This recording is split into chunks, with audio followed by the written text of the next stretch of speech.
Today, I'm going to show you exactly how I made this horror game in Geometry Dash with a flashlight, jump scares, spooky sounds, lockers, and even a monster out to get you. As a Halloween level, I decided to make a spooky horror game using the lens circle trigger in the editor to limit your vision, a flashlight using event triggers, lights that flicker, and even more immersive things to make your experience truly horrific. Alright, the first thing we're going to need is one of these babies, an event trigger.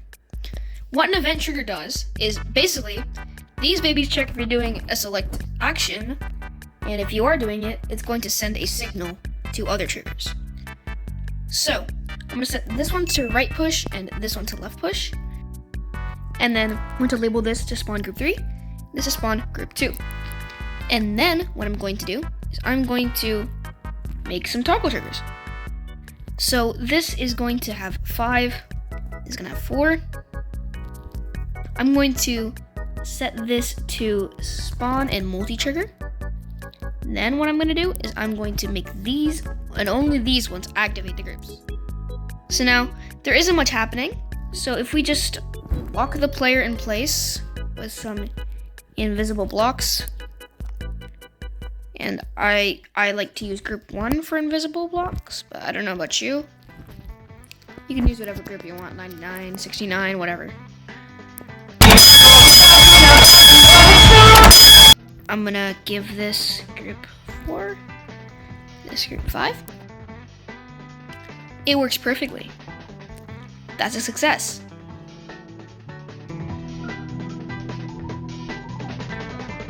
After that, I copied over the triggers and made my own flashlight spray, which I think looks pretty cool in game. And I may have also made it follow you and stuff, but that's not important. As for the monster, it took me a while to make, but I'm actually pretty proud of it. So, in my opinion, the eye looks pretty great. I used a bunch of different textures and layering to make it feel as real as possible. How the eyeball attacks you is a different story. So what I did over here is I copied it and gave it the group 71 instead of 70. And what I did with that is I added a timer, which goes down, as you can see here. And when it reaches 0, this is going to spawn, and the monster is going to move from left to right, or right to left, depending on which one is summoned. To actually hide, you need to head into a locker and click. And right about now, it should be coming. Stick around for the full playthrough, where I actually get to finish this.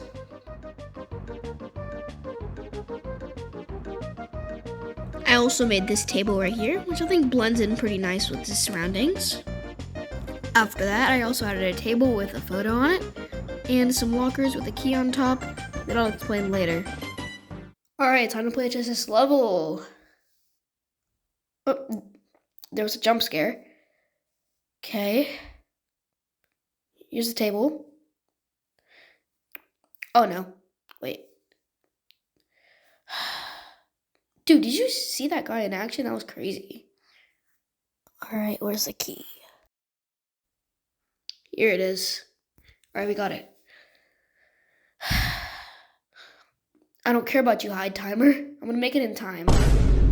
Let's keep going. Hey, come on. What? Dude. That was crazy. Right as I was opening that too. Like, if I was there a frame earlier, I could have actually won. Here, like this. I could have easily done that.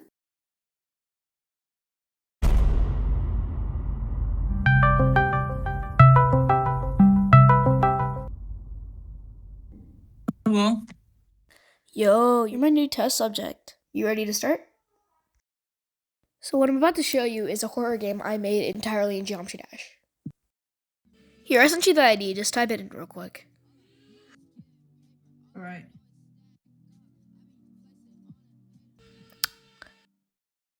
Alright, so now that you're in, what you want to do is you want to escape with a key and a door. So you want to find the key and then reach the door.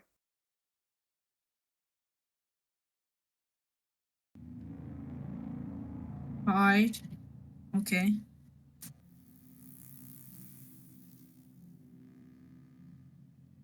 What the? Wait, is this like doors, basically? I guess you could say that. It wasn't really totally inspired by anything. I just sort of did a freeform. Where do I go now? So you're supposed to go back and find a key to escape. Whoa, wait. Oh, okay.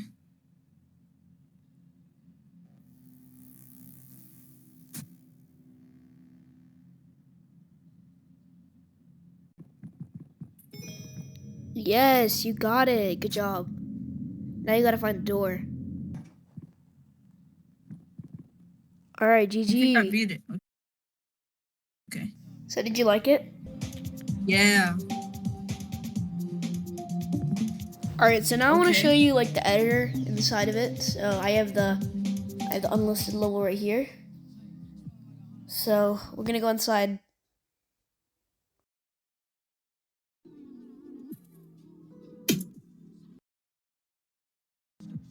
Alright, so if we go in the editor, I have a couple of stuff that made this all happen. So let me quickly disable preview shaders. Here we go.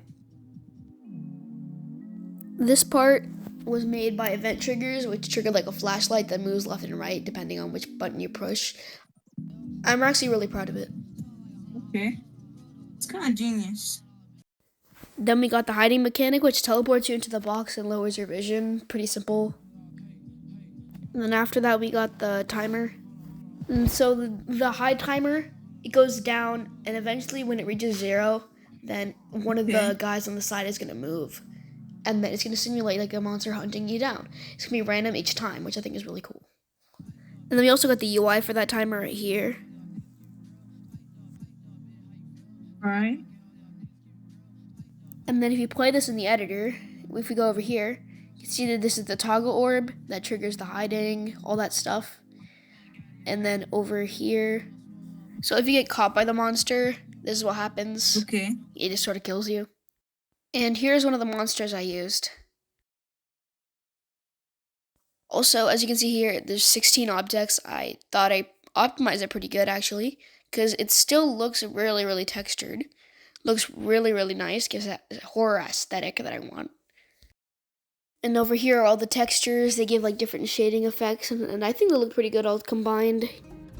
So yeah, after that we did some really, really goofy stuff in the editor. We had lots of fun there.